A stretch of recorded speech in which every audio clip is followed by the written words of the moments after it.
Welcome back students.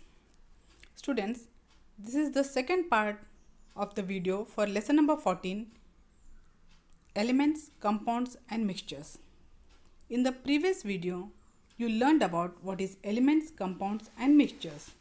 And in this second part of the video, we are going to learn about separation of substances. Mixing unwanted substances in any foodstuff is also a type of mixture. This is known as adulteration. To separate the unwanted ingredients from the mixture, the simple and easy methods are straining, sifting, picking, sorting, winnowing, combing with a magnet and sublimation. The properties of matter and the effects of heat can also be used for separating the components of a mixture. Now we shall learn one by one different methods of separation. First is method of distillation. The method of distillation is used to separate solute from solution.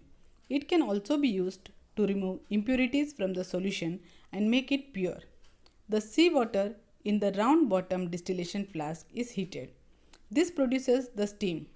As the steam is passed through the condenser, it turns into liquid due to condensation. The pure water which drips down in the conical flask can be separated. The salts in the seawater remains in the distillation flask. The diagram which is shown on the screen is there in your textbook page number 97 14.4. You have to draw this diagram properly in your classwork. Second method is method of separation using separating funnel. Observe the diagram carefully. You have to draw this diagram also in your classwork. It is on page number 98 14.5. When two immiscible liquids are to be separated from one mixture, then the separating funnel is used. The immiscible mixture of two liquids is left undisturbed in the separating funnel. In the mixture, two layers are clearly seen. Observe the diagram, you can see it properly.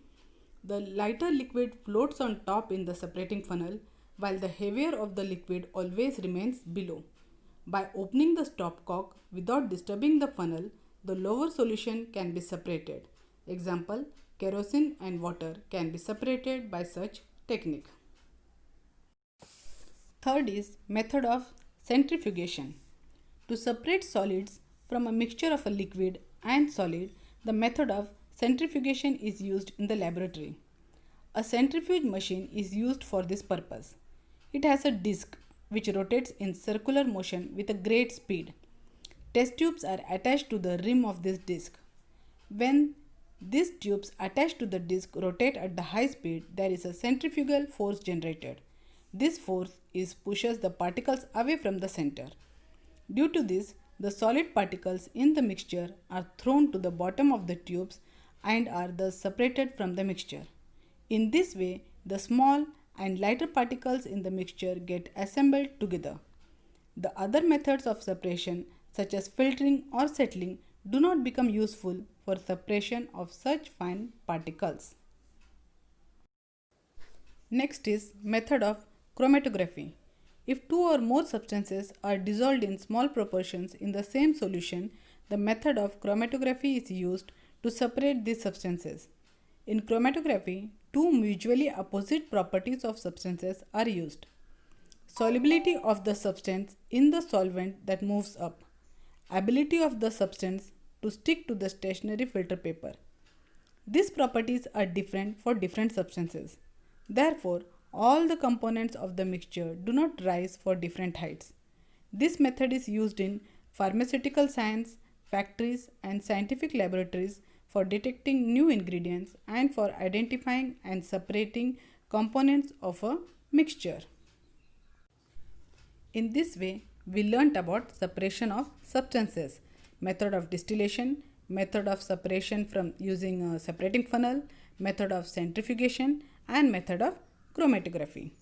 You have to draw all these diagrams properly and also read the lesson properly and solve the exercise given in your textbook page number 99, and also related activities you have to complete in your activity notebook. Till then, take care and study well. Explain the difference. Three topics are given here.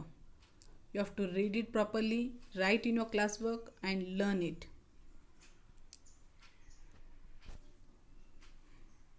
In the next video, we shall learn a new lesson. Till then, take care and study well. Thank you.